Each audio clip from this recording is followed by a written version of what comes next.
Hello, everyone. Welcome to the October installment of our VSA webinar series, which comes to you from the John F. Kennedy Center for the Performing Arts and addresses topics related to the arts in special education. I am Emily Thiel, the Program Coordinator of Special Education here at the Center, and I will be your webinar moderator. Today's webinar is part of our Lightning Talk series, Voices from the Field, Transition, and the Arts. If you would like to view live stream captioning of this webinar, you can follow the link you see on the slide and in the chat box of the control panel located on the right side of your screen. Before we get going, I'd like to take a brief moment and introduce you to the Cisco WebEx Event Center. Broadcast messages from the Kennedy Center team, such as the link for live stream captioning, appear in the chat box, which you can select from the control panel on the top right of your window. If you need to leave the webinar early, you leave it by clicking the X in the upper left corner. A recording of the webinar will be available afterwards, so you can catch up on any parts you missed. You can connect to the audio portion of the webinar through your telephone or through your computer's microphone and speakers. Select the option that works best for you. If you're using your telephone, please make sure to mute your computer speakers. You can submit comments, questions, and answers to questions using the Q&A option, which you can select from the top panel. Please note that this is different than the chat box and allows moderators to view your questions. Please make sure that your question is directed to all panelists. I'll monitor the screen throughout the webinar. If you prefer to speak your input rather than typing it, please click on the Raise Your Hand icon, which can be found in your view on the participants panel. I will touch base with you and unmute your microphone at the appropriate time. Much of today's presentation will be conducted over a screen share. If you would like to adjust your view by zooming in or zooming out, you may click on the magnifying glasses. You may also expand your view to full screen. At the end of today's presentation, there will be an opportunity to ask questions about given material. Given the very limited time available to us, we respectfully ask that you avoid questions about individual students and focus questions on the broader implications of Dickey's work. During this open-ended question and answer time, please raise your hand if you wish to speak or type your question into the Q&A box. Within the week, we will send out a follow-up email with the link to the recording of today's presentation, a copy of the PowerPoint presentation, and a copy of the webinar transcript. This means that you can go back and watch the recording and review supplemental materials in addition to any notes you take during the webinar itself. Our next Voices from the Field, Transition, and the Arts Lightning Talk will take place on October 17th at 12:30 p.m. The registration link can be found in your chat box. If you are active in social media, I invite you to connect with us using hashtag VSAWebinar. On Facebook, we are VSA International. And on Twitter, we are VSAINTL, and we would love to engage with you. And with that, I hand it over to today's presenter, Vicki.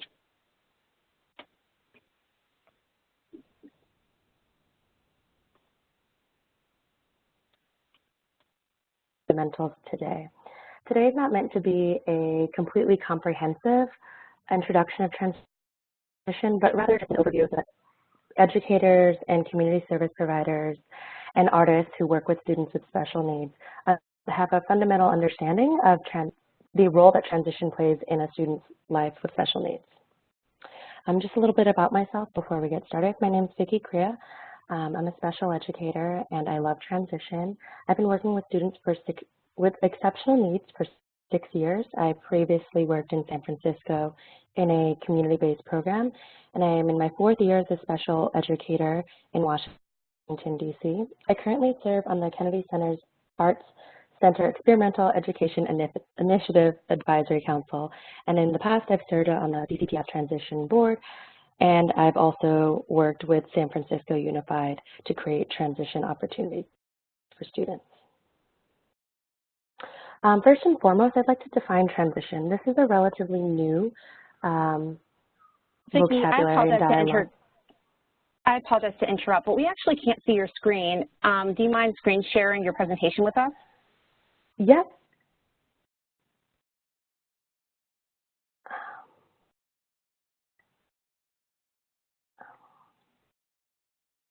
I am clicking on the app. I'm so sorry.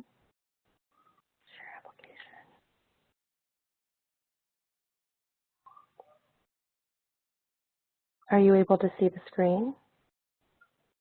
That's perfect, thank you. I apologize for that. Here is the introduction slides. I'd like to start off with defining transition. Since this is a relatively new term in special education, I think that it's important to go over exactly what transition covers. Rather, unlike subject matters, transition is multifaceted and encompasses more than just a student's ability to perform in the academic classroom. So transition, as defined by special education, is successful movement from schools into productive adult life. An effective transition is a process based on individual needs consisting of coordinated activities in the following domains. You can see I've listed them here: education, career, community, and independent living, communication, social interaction, recreation, and leisure. Now, for different students, this may look differently. For a student that has high-functioning autism versus a student with cerebral palsy, their community and independent living goals would be vastly different, and so would their communication goals. The goal of transition is to prepare our young special people into moving into a life that is more independent for them to the best of their ability. This is a brief look at the agenda. I hope to share the full agenda with you, as I do not believe we will have time to cover everything. I'd like for you to have the resources to look at a later time. Firstly, why is this topic important to cover? This really resonates with me. I like to return to it before I start doing my transition plans or think about individual students. Madeline Will, former Secretary of Office of Special Education, said, "We've done a lot of work for students with disabilities. In fact, we've created a compelling problem. We've assisted students with disabilities in becoming better young adults who are self-sufficient, better educated and independent, with higher expectations of life, but nowhere to go."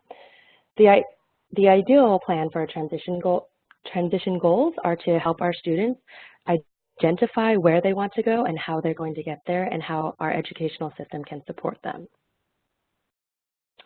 When was transition introduced? Transition was adopted into the IDEA Act in 2014. Essentially, the IDEA defines special needs students' rights to have an individual education based on their needs, their preferences, and interests. Now, for transition, this would look something like their needs would be different. Would their needs be more, the child would be more catered to social or hygienic needs, or are their needs to communicate or express help? A child's preferences, according to the IDEA in a transitions plan, may look something like their learning styles. Do they prefer kinesthetic learning, or do they prefer the arts or auditory learning? And their interests. I think that their interest and a part of the transition services is by and far the most important. At this time, when we include their interests in their transition planning services, we're able to give a student opportunity to define what they are looking for in their future. Now, I know since many of you are novice joining us today, this may look confusing. You may think, what does transition look like for my little small person or my large person that I am teaching? This is a wonderful resource I've gathered from the Colorado Department of Education. They have some exceptional resources online. I've included a link that you'll be able to access later. So transition doesn't just start in high school. For many of our people, our small special people, it begins very early. And the earlier we teach our students to transition plan, the more successful they'll be. So for example, many of us have career changes later in life, and in college and even in high school our interest shifts. But for our students, we need to teach them how to be able to come up with the concept of what they want to do. We need to enable them to be able to dream about their future occupations. As you'll see in this step ladder graphic, there's work that can be done as early as preschool. We're able to encourage dreaming by giving them opportunities in station work. For example, you could have a library station where a student could interact being a librarian, and a kitchen station where a student could interact being a chef. Just being exposed to different career types and what they're interested to begins to build the foundation for transition planning later. Most transition planning begins around grades 7th and 8th, all the way through high school, is when many districts mandate that transition plan be included as a part of the IEP. Now, our students may not always have a firm foundation of what their talents are, so as an educator, a successful transition educator would encourage a student to look into career interests or professions or internships that are aligned with their talents. For example, if I have a student that is really strong in math and has great communication skills, but if not mobile, I might suggest a career in looking into finance or accounting, or perhaps interning at a business, something that their mobility wouldn't limit them and they would still be able to use their talents. I like to start my planning with thinking about these 3 core pillars of transition planning. I think that transition is a beautiful part of a student's education with an IEP because it's a bit more personal and it's not Common Core aligned, but these are a few pillars that can help you guide your students. So rather than teaching, a transition teacher is able to coach their student into understanding what they want from their future and what they are capable of doing. And then the part that we are able to best implement as educators or someone supporting the education system is to design a program in which they get to explore their career options and their talents and abilities in a safe space, whether that looks like volunteering, whether it would be being mentored by somebody, or simply just observing different job sites. And before we are able to design a program and start coaching, we would need to identify the students. I will also include a link for some surveys that your students can complete to help you identify what services and supports you'll need to develop for them by designing a program around their career interests. When creating our plan for transition, we as a community and as members of the community supporting transition education, I'd like to think about it as, I like to use a taxonomy for transition programming. So first it starts with student-focused planning, in which I previously discussed taking in a survey, asking a student what their interests are. Family engagement, this is incredibly important. So with the support of the family, you're able to develop and continue this conversation in the home. Program structures isn't as defined. It is unique as in collaboration with the community. So both these 2 factors of the program structure and interagency collaboration is unique to your demographic, whether you're in urban or a rural area, and the accessibility you have around you.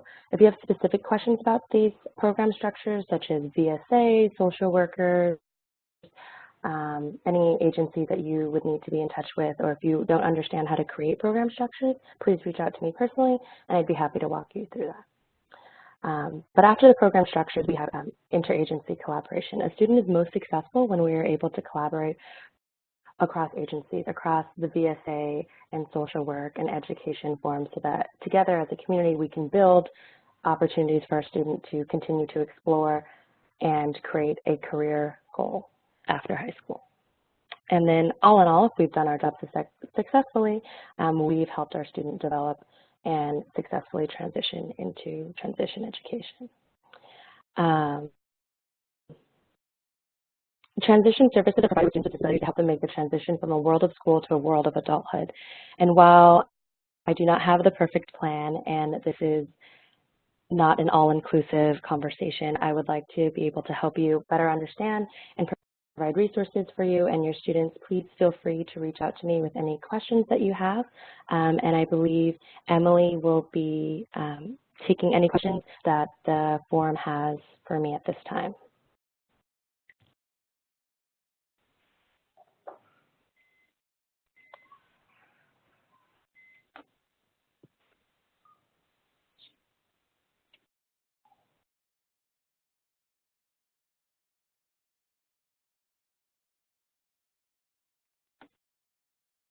We have now reached the question and answer portion of our webinar. If you haven't already, now's the time to enter a question into the Q&A box or raise your hand. And to get started, we have one question. Vicki, do you have any advice on how to narrow a student's scope on career goals for those that may be unsure of what careers they'd like to target? Yes, is my microphone on? It is. Okay. For a student, well, one, I would refer back to the graphic that I provide. Oh, my screen is having some trouble. I would refer back to the graphic. I apologize. I'm screen sharing our the questions Oh, the okay. end slides. Okay. I would refer back to the graphic that I sent you earlier. A lot of our students are often told or feel like they believe what they can't do things, or they can only do things that are explained to them. I'll send a few links as to a few surveys that your students can take that will really help you narrow down like what their interests are. And this is the one time that that students are able and educators are able to narrowly designate what they're learning based on their interests rather than what, we think is best for them or what a Common Core aligns. For example, if your child is a small person, you can have so many things out as in like an iPad with, a very rudimentary coding, or you could have something out like a paintbrush or art materials, and see sort of what they gravitate towards. And then it's sort of our job, because our little people really aren't aware, even our general education students, about opportunities. So it does take a little bit of research. There isn't necessarily a handbook, but first I would try to measure and find out what our students' interests and talents are, and then look into career-wise, a link that I'll share with you later about careers that may be aligned with those interests and their talents. Great, and we have one additional question. Do you have any tips on how to engage a family in a student's success if their vision for the student's future clashes with what the student wants? I think that is an open, ongoing dialogue conversation, and the earlier it starts, the better. I always try to, before I have difficult conversations with parents about really encouraging students with, what they want to do versus what their parents want or think is best for them, to create a positive dialogue. I'm ensuring that everyone knows that your best interests are aligned in making that student successful. And I think it does take a bit of coaching of the parents too, which I didn't discuss. I only discussed student coaching of the benefits of this child exploring different options and gaining independence, because ultimately we want to move our child towards making decisions for themselves to the largest extent possible, and we want our parents to encourage that happening. And oftentimes we have to educate our parents about the importance of our small people becoming adults and becoming independent. Fantastic. Well, thank you so much, Vicki. With that, that concludes today's webinar. I'd like to ask you, our webinar participants, to keep your window open following the webinar, where the survey will generate on the screen. Your feedback is always appreciated. Thank you for joining us. For questions or comments, please contact me by email at ectheal@kennedy-center.org or by phone at 202-416-8742. Have a nice day.